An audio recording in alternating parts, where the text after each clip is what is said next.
PG, Okay. when you log into, or else it has the old, I can apologize to her for that.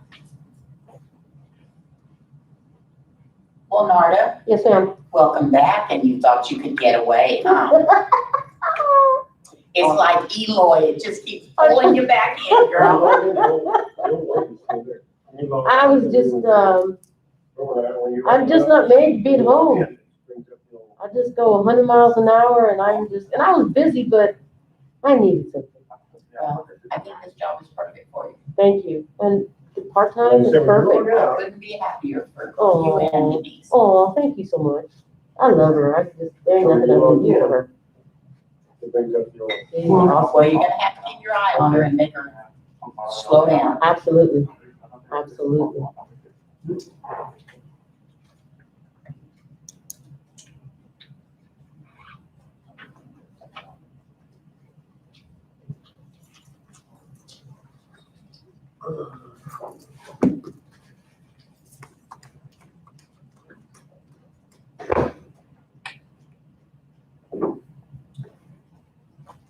Yeah, I went back on 14.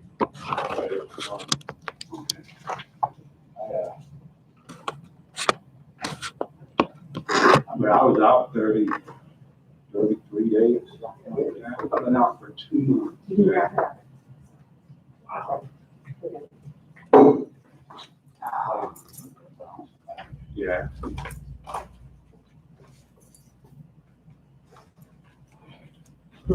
Taking the good candy away. See, now, let me look over your seat. Well, see, I'm already sat down. I was just gonna say, I never eat. Did all good stuff. Did I? It's okay. I'll forgive you. I'm trying to go grab good stuff. I don't need any more. Shouldn't be. What's good stuff for you? Oh, the Reese's Pieces. Those are nice. You don't like Reese's Pieces? Emergency. Are you really? Not like it's gonna kill me or anything. Just Almost. don't like the Looky there, I got myself a new phone. taste. And then I It's a me. tested it. You have the agenda. I'm almost up there. You have the agenda, Lily? Can you print it for me? Reese's peanut butter. Lucky.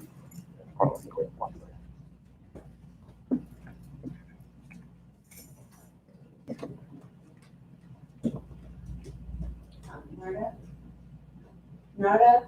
Yes, ma'am. Can you grab some peanut butter chocolate stuff in this whole year?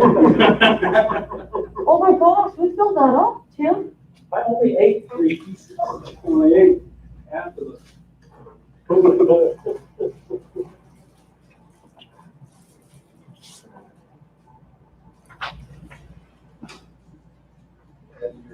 My set, making it look like I ate one.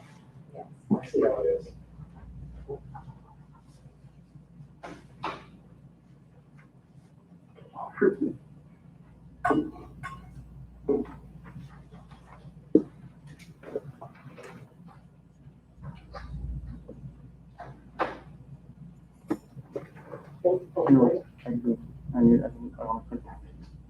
That's all I need.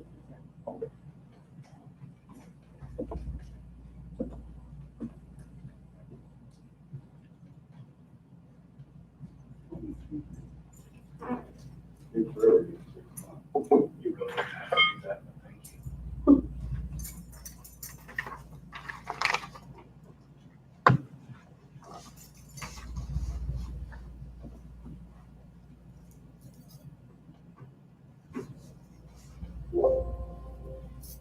And here we go. Well, welcome to the Toltec School District number 22, opening the board meeting at this time. And if we could, I will have, who did I have do the pledge of allegiance the last time? Pam. Was it Pam? Okay, well, Pam, let's try it. I pledge allegiance to the flag of the United States of America and to the republic for which it stands, one nation, under God, indivisible, with liberty, and justice for all.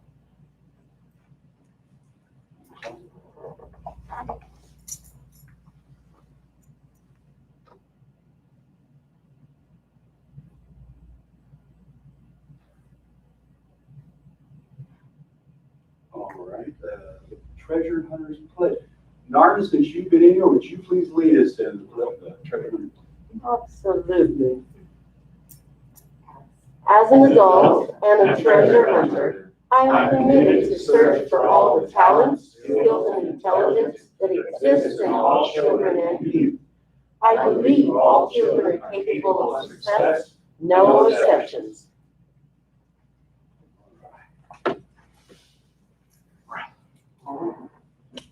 Ms. Rogers, could you do a roll call?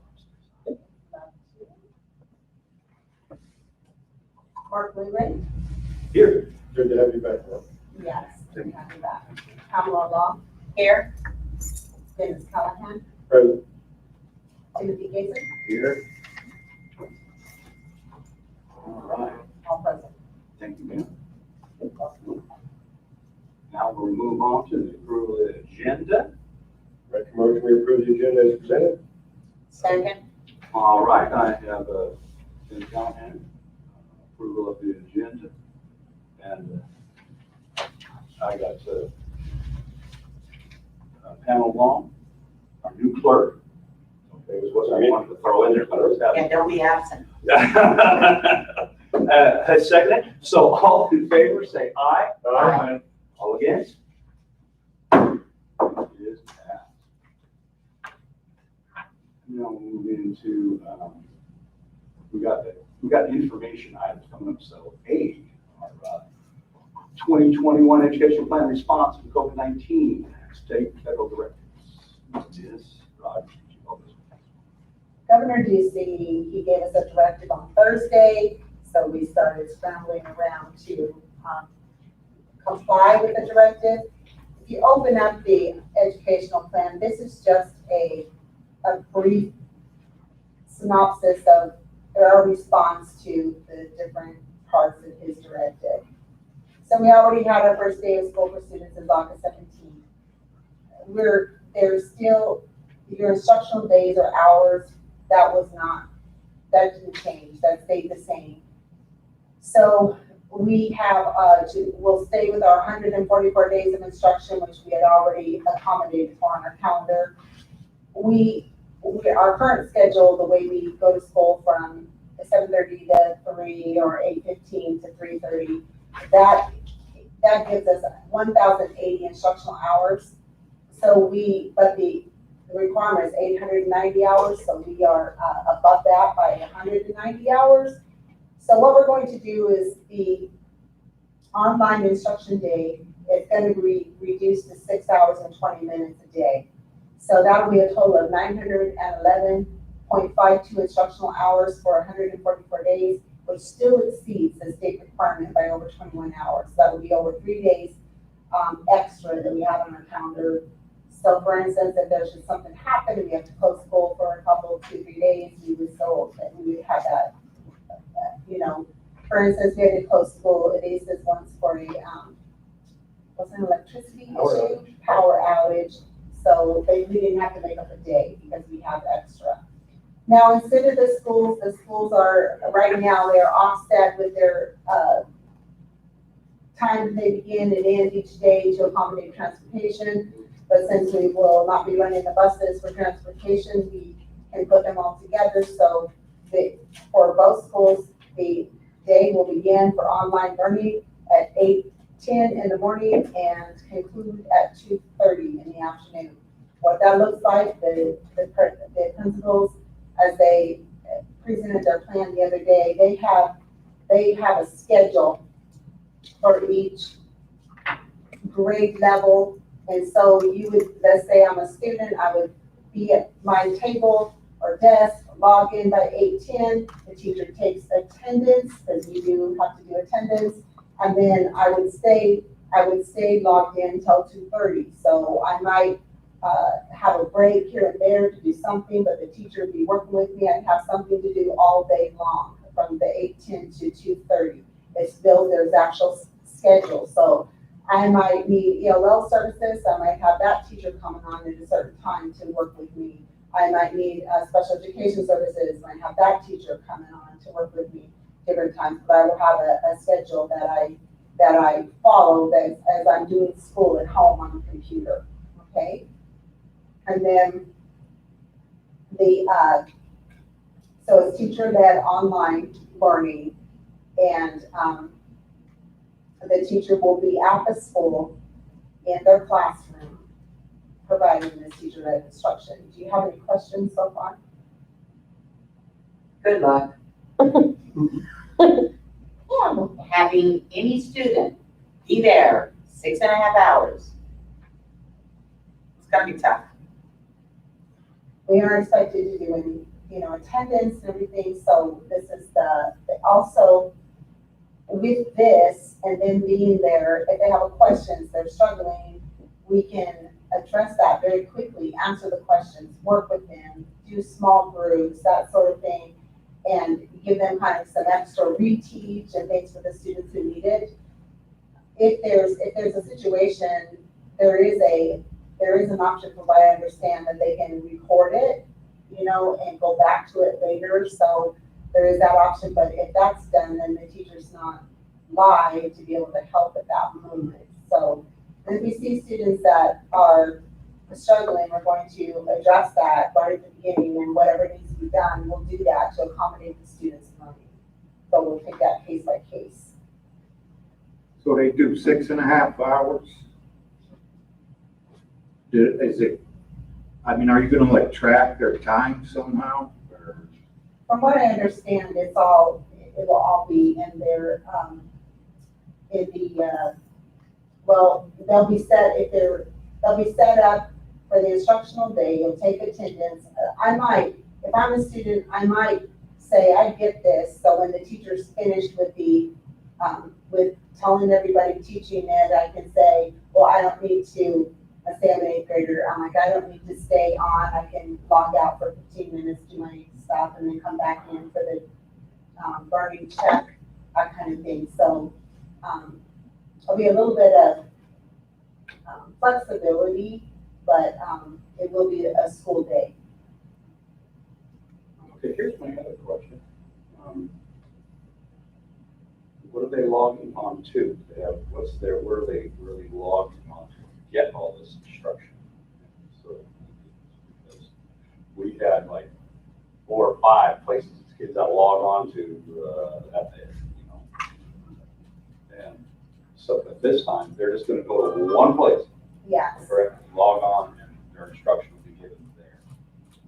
Yes. So in the spring, we were scrambling and just trying to, accommodate our students in the best way we could in an emergency type situation. And so we were doing just review, and the students had an option to pick up paper packets or log on to the different curriculum at home, and the teachers were emailing and talking to the parents and things like this, or attempting to.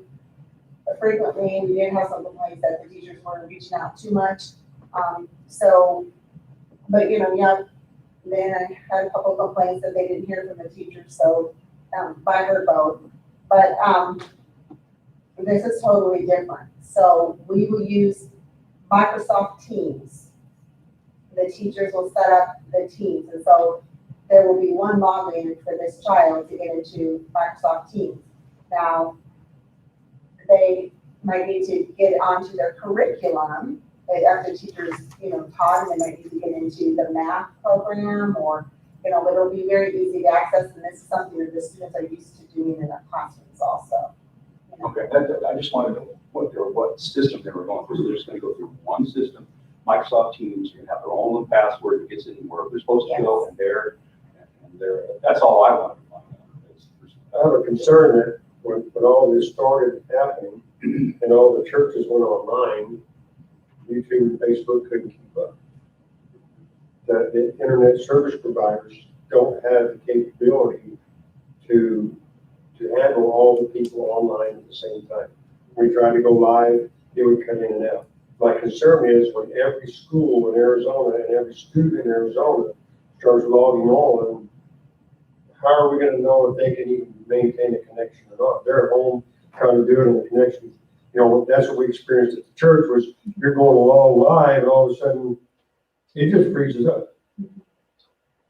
So, yeah, so explain that to you. So the principals have thought this out, very carefully. And so their schedule is also set up to accommodate that. So not every single student is doing the same thing to try to alleviate a little bit of that. Maybe the chances of that happening a little bit. So they have taken that to account. And are they gonna be able to run fiber No. to the school we're- or to we're- any of the house? We were gonna be talking about that, next, but we really tried, that can't be accommodated. It's just too much. So we're now going into looking at the, hotspots. So when if the student's family does not have internet at home, then when they come and check off the device, the hotspot would also be, they check that out at the same time. Okay. All right, now, the Governor Ducey wanted to set students up for success. So there are different components in that. We'll have the devices, that we will provide the devices. We'll provide internet for those who lack internet services at home.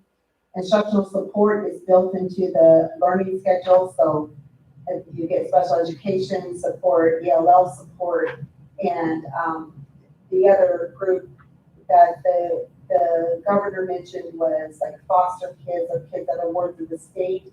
And so, and poverty, kids of poverty. So we will be accommodating them and be working with them. Like I said, if there's any sort of issue, we will address that as they come up. If the child needs some reteach or whatever it might be, maybe they need some emotional support and learning something. We also, I don't want to forget this, we're talking about one system, but I gave permission yesterday for our special education support, like those that do the speech therapy and things like that, that they can use whatever platform it is that works best with the program that they're using. So it might be Zoom meeting that works best with their program. So that might be a little bit different if you have speech or something like that. That's not something we're doing, it's those that we have contracted with. Okay, so all the staff will report to the school sites. Paraprofessionals are assigned to teachers. They maybe have different, but they have specific assignments and teachers are supported. The teacher training, like I said, will help, it will incorporate identification of instructional needs so it can respond immediately. We'll communicate with parents. And one of the things this is why, one of the reasons we had to go from, our plan was to the option was for families, one, they could either choose to go to school or choose to learn at home. But one of the points that Governor Ducey made is that the Arizona Department of Health Services was going to develop and release public health benchmarks for the safe return of in-person and teacher-led instruction. And that's going to be the release about August 7th. So that's guidance that we appreciate that very much. We were waiting for something like that. And then the local school leaders, so we determine when to physically open for regular classes, but it goes off of the recommendation and guidance from the county health officials and the community need. So throughout this pandemic, we've been held in this limbo stage. So now we know how we're going to do this. But changes to the instructional and learning plan, there's a lot that goes into scheduling. So we have a superintendent meeting in the morning for the county superintendents. We're still working on working on everything and talking and lots of discussion going on. But for the most part, school leaders believe that it should be taken by quarter, because there's so much disruption. If we're held in limbo again, and the teachers and principals, and you don't know, maybe we're starting school in a couple of weeks, we'll look at it again in a couple of weeks. That just kind of leaves you in this limbo space. So if we'd like to, what we'd like to plan is probably quarter by quarter. So once we start approaching the end of the quarter, I'd be reaching out to the public health and seeing what their recommendations were at that time, so we can make a plan. Are we gonna be able to bring kids on to the staff to the campuses safely or not? What's their recommendation? Because they would have all the data from our area and be able to guide us in that. So I would say before the end of the quarter, about 3 to 4 weeks, I'll start having those conversations. Of course, we'll be having the conversations with the other superintendents in the county, and have conversations at home. And the superintendent in the county. Anyways, we're having these conversations about when it's safe to go back from our health officials. Another requirement from the state that came down from Governor Ducey is the requirement of face coverings. So we also remain fluid, because we understand that directives can change. That's what's happened a lot here with this pandemic. And we've never really faced something like this in our lifetime. So I do understand, that it's not just black and white, but we want to be in compliance. That's very important, but we also want to make sure that our students and staff are as safe as possible. Are there any questions on the response to the directives? Well, I'm sure things will change, because the 7th is when it's coming out, right? So I think once we come up to the 7th, I think maybe the questions and stuff will come up for me, because, like I said, we've seen you guys work hard, trying to figure it out with no real direction, and now they're giving you just a little bit. You got to work with that, and that's what I think you guys are doing. So once the 7th comes around, I think we're going to be tripping all over ourselves to figure out how to do whatever it is they said we do. Hopefully we've got everything ready already, so we don't have to make any broad changes. Yes. Okay, and then there is a letter here just about our meal plan that was attached to this discussion item. And we're going to go back at the beginning on the first day of school to what we did in the spring. And that is to provide breakfast and lunch together. And we'll have them in different bus stops and then at both schools where families and students can pick up their meals.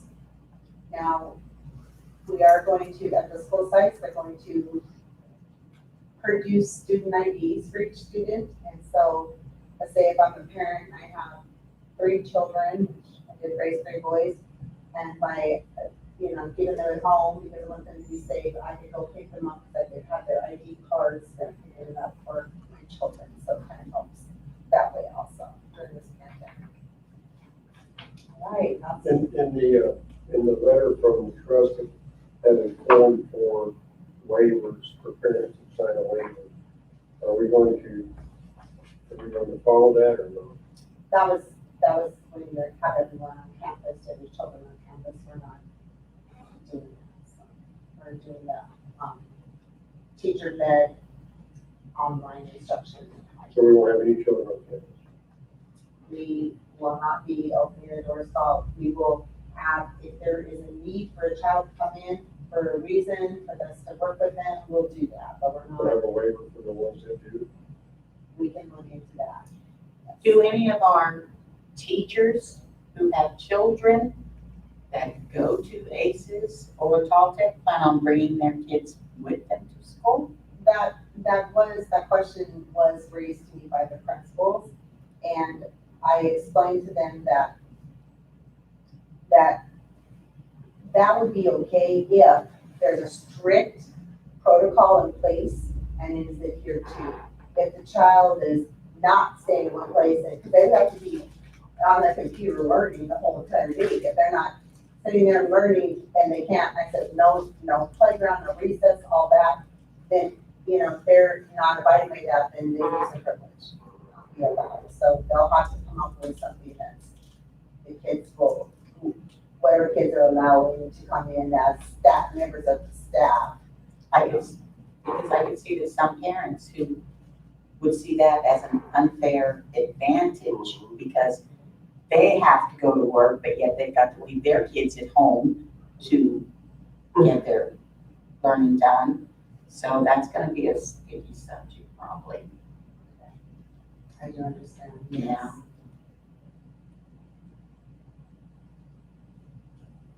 I believe we need to really evaluate the idea that any child, period, who's on campus, the parent has to sign a waiver. Because if they come down with the COVID, all they got is school. If they didn't sign a waiver, it doesn't matter if it's a teacher's child or not.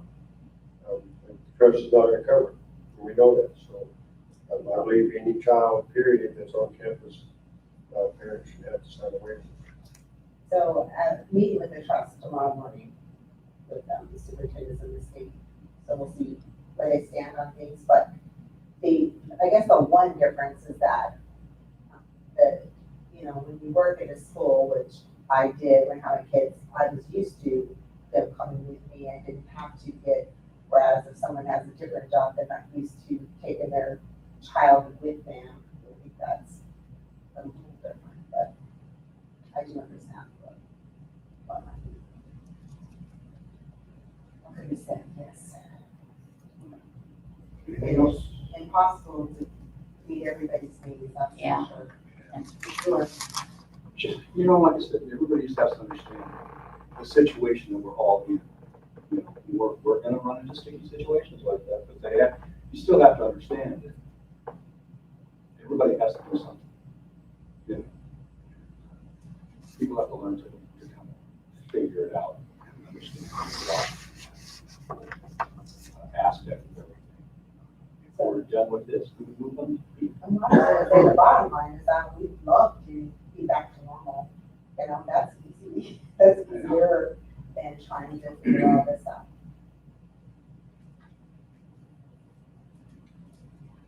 All right, if there's nothing else, we'll move on to B, student internet connectivity, learning at home. Okay, so Tim, you wanna kind of explain, you've been working on this, So I've been working with Dave Griffiths on how we can get internet for those students that do not have internet at home to be able to log in. The information in front of you was current as of when we sent this live yesterday, but it has changed a little bit. So one of the things, looking at the MiterLink situation, first of all, we did look at Airbeam. It just wasn't able to work out with Airbeam. MiterLink is another local internet provider. They do have some options for us. However, as I talked with Dave Griffiths more about this, we kind of explored it more. It actually seemed like it was not going to logistically, just to ensure the students had internet, we were going to have to provide a router, which was going to be a pretty high cost for each family. And then we would have to provide our own filtering for that, which was going to be an additional cost onto that. So it just did not seem like it was going to logistically be a way that we could go. So then we had to go back to kind of the original thought process, which was the hotspots either from Verizon or T-Mobile. At the time, Verizon was allowing us to terminate early, but had a higher monthly service rate, and T-Mobile was not going to allow us to terminate early, but had a lower monthly service rate. Since then, we have talked T-Mobile into allowing us to terminate early.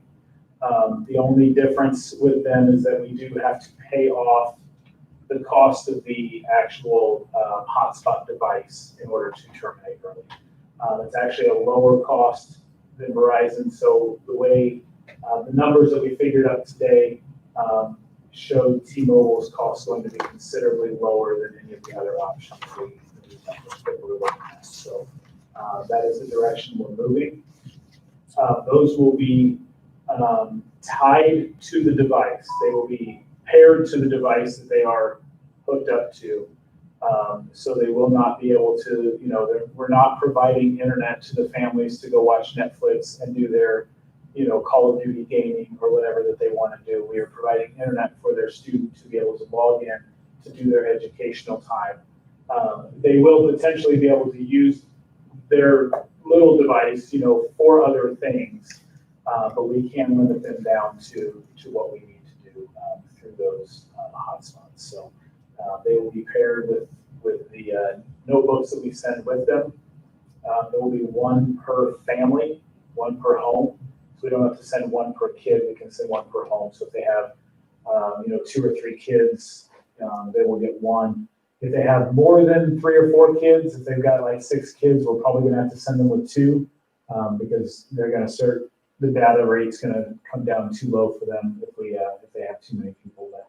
But those are the options that we looked at. We've been kind of frantically and doing and trying to figure out the best option for us as a district. So if you're gonna do one device per family, what are we doing, Chromebooks, what are we doing? We're doing one hotspot. Oh, but each student's gonna get their own device? Yeah. Correct. Okay. Correct. It will be one hotspot per family, but every child will have their own laptop or tablet. One of the problems I had was we don't know how long we might have to be 100% at home. And I think it's right to have a contract for a certain length of time. I believe that's misuse of public funds if we're having to pay for something that we're no longer using. So this seemed to be an issue with T-Mobile, but we're able to negotiate, which I was pleased with. So, but getting the internet, regular internet hookup in the homes, they're being given a good old try. I was talking to the CEO, but they just couldn't make it happen. It would be manpower and it would also cost them a load of money, and so this couldn't happen. But we tried. And I just big props to Dave Griffiths for, he's worked long hours on this and us saying, hey, can you try this? Can you try that? Can you try to get this, with T-Mobile? So he's made a lot of phone calls and done a lot of work for us, getting this through for us. Anything else? All right. Move on to 3, call to the public. Any calls to the public? None? Wow, okay, we will move on to the first action item. 2021 employee student handbooks. Right. So they're attached, and these are just wanted to bring them forward to you formally. I created our employee handbook when I came to the district office. It's been updated a little bit. I did mention, look on page 3, which is where it starts, the introduction area. I did put a little blurb in there about the employee code of conduct. And so just to let them know that the employee code of conduct is in addition to this, and that just briefly outlines expected behaviors that are, important to do.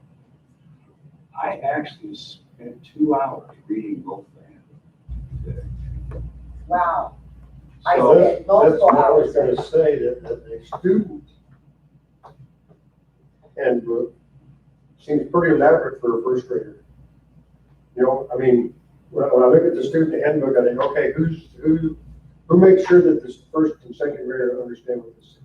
The parents, it goes home, the parent signs with the, it's lacking, I did let site administration know, it doesn't have the signature page, but the signature page for a student handbook includes the parents. So, it's a parent's responsibility. Make sure that the children understand that. And a lot of it has to do with the parents Well, too, anyway. I realize that. So that's why the elaborate, when I read a lot of it, had anything to do with the kid at all, it had to do with the parents.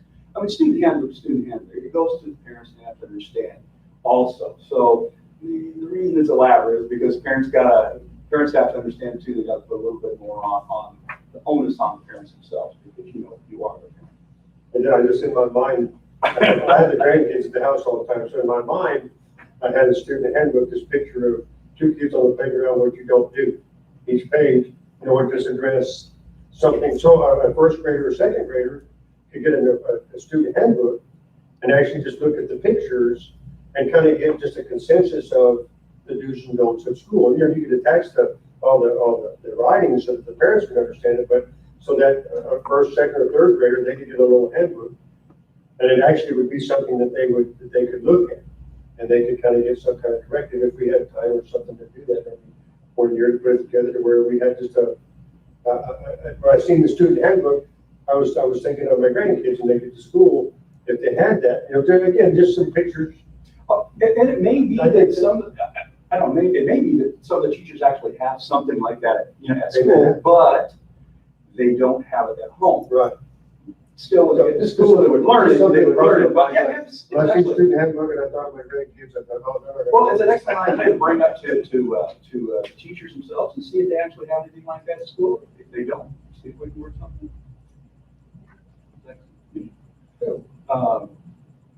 So like I said, I read through all of it, and it touches on just about everything, both of them. I mean, they really do touch on what they need. Obviously, there's laws and things like this you have to go through them. But I do appreciate the handbooks. They were put together very well, and I'm credit where credit is due. I did, but it was a long time reading. But still, they were good.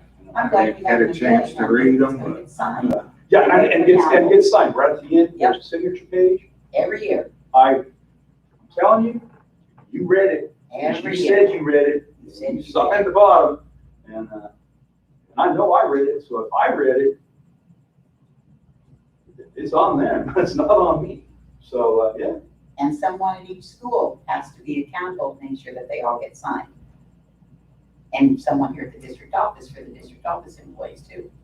We actually, we actually have some of the stuff we have both on site and in the district office. Signature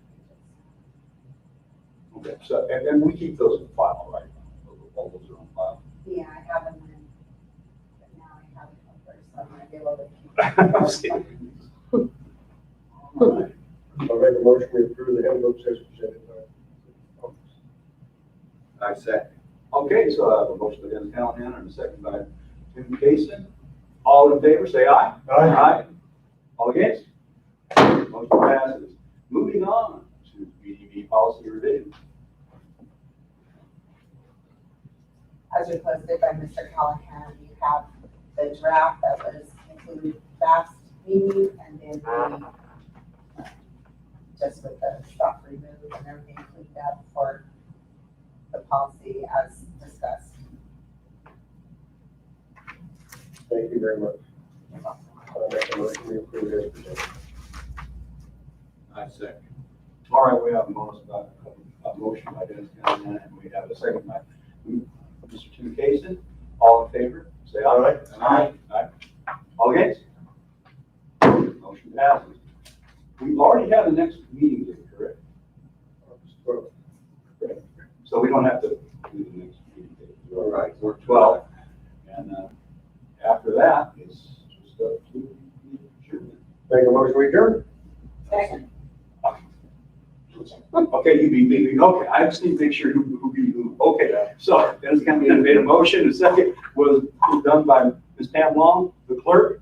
And all in favor? Aye. Aye. All against? All right. Did you have a chance, Tim, to look up the difference between the styrofoam and paper?